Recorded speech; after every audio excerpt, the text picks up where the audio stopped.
All right. I thought I turned the game sounds on. Oh, I did. It just didn't turn on right away. There we go. All right, ladies and gentlemen, welcome back to the Fight Before Christmas. This is a tournament on Base Trade TV, and yeah, this is the last group. It's the wild card group, and we're in the winners match. So neither of these guys will get eliminated by this best of 3. The loser will go on to fight against Jjakji for the last slot in the group, and the first person out of the wild card group into the round of 8 will be the winner of this best of 3. So spawning here in the top right corner of the map, playing now for Prime, it's the red Terran, YoDa. In the bottom position as the green Terran, it's Jjakji. Repping that mind sanity.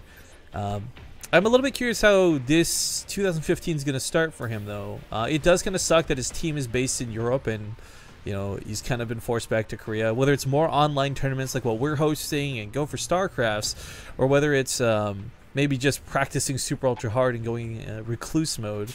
I am a little bit worried for Jjakji's 2015. So if he could make it to the round of 8 of this tournament, hell, if he could win this tournament, that would definitely be a great boost for him. But that's still so far away. Even though he's in the winners match, you got the round of 8, you got the semifinals. There's so much more to go through in this tournament.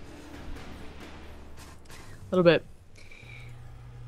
We did talk about how merry-go-round creates the weirdest games, and if you guys don't know what we're talking about, pretty much, like, it's not that the games are that weird in TVT as a whole anymore. Like, Banshee versus Banshees make it really weird.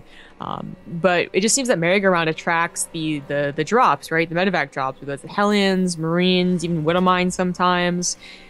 And they'll both do it, and then they'll cross each other, and then they'll both be like, well, should I defend, or should I focus on attacking? And it's like, is skill is involved, question mark, or is it luck?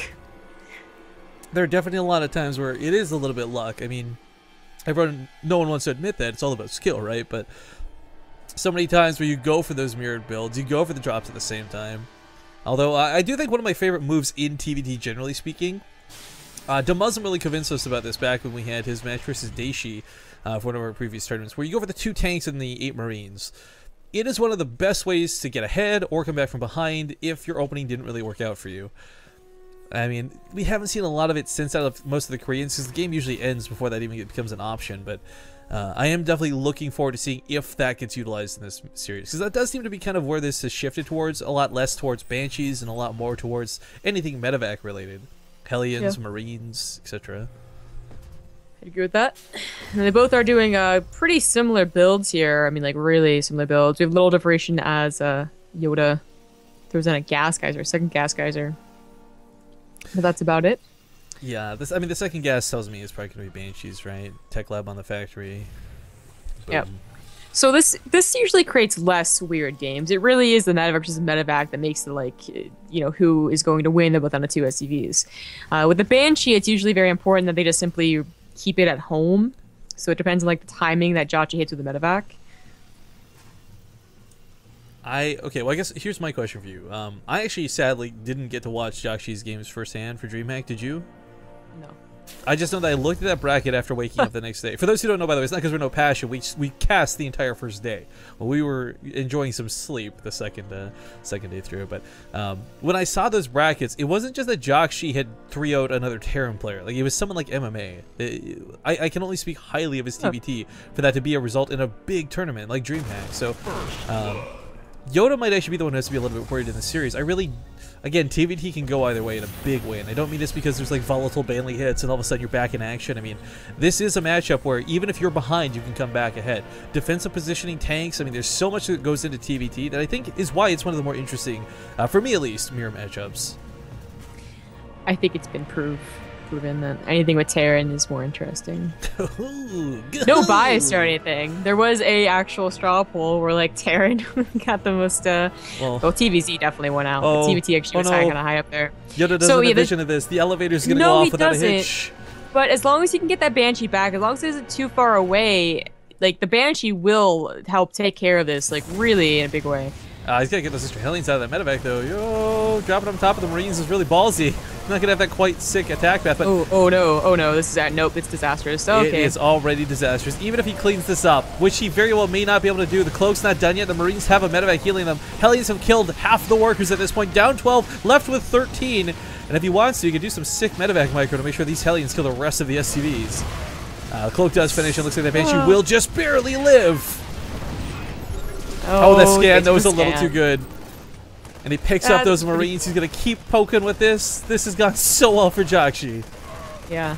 He's gonna clean the Marines. The auto turret has to come down. That does, yeah, LTPS. Yeah. But the damage was done. I mean, 15 workers. Oh yeah. Oh, of course. And on top of this, like, oh, he gets the counterattack, like, through the Banshee. No counterattack potential for YoDa. Like, I am sitting here, sorry, creaming my Terran pants, watching how just perfectly that went for Jjakji.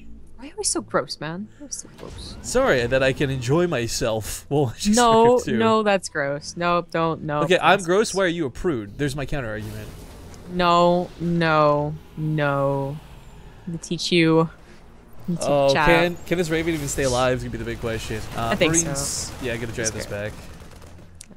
YoDa does get another Banshee and a follow-up. I think he realized, like, that was my only counterattack opportunity, and I got a Raven instead of another Banshee.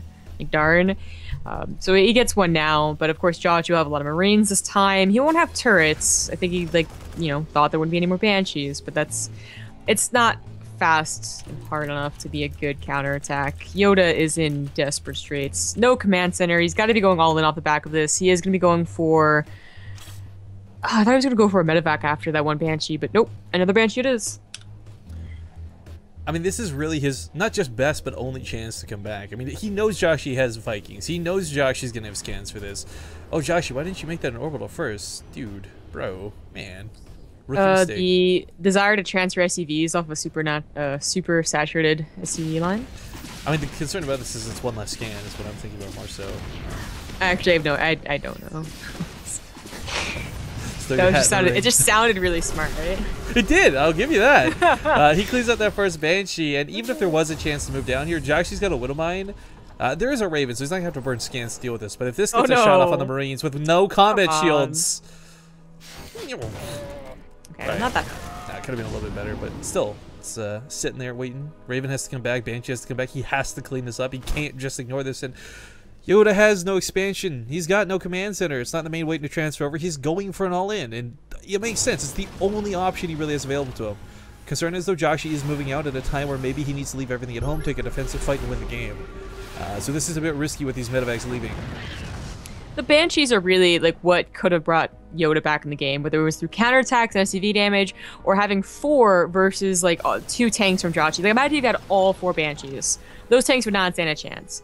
But now he's down to 0. One's about to pop out. That just delays his attack even further. The drop happens, and the Banshee has to stay home to defend that. So scan, though, is a big question. Does get underneath it. No stim necessary. He is kicking ass without it. Oh. Tank goes down, and YoDa's got to go for it. There's just nothing else he can do. He realizes this. Good game's going to be called. Jjakji will take game 1 in the best of 3. Absolutely no luck for YoDa right there.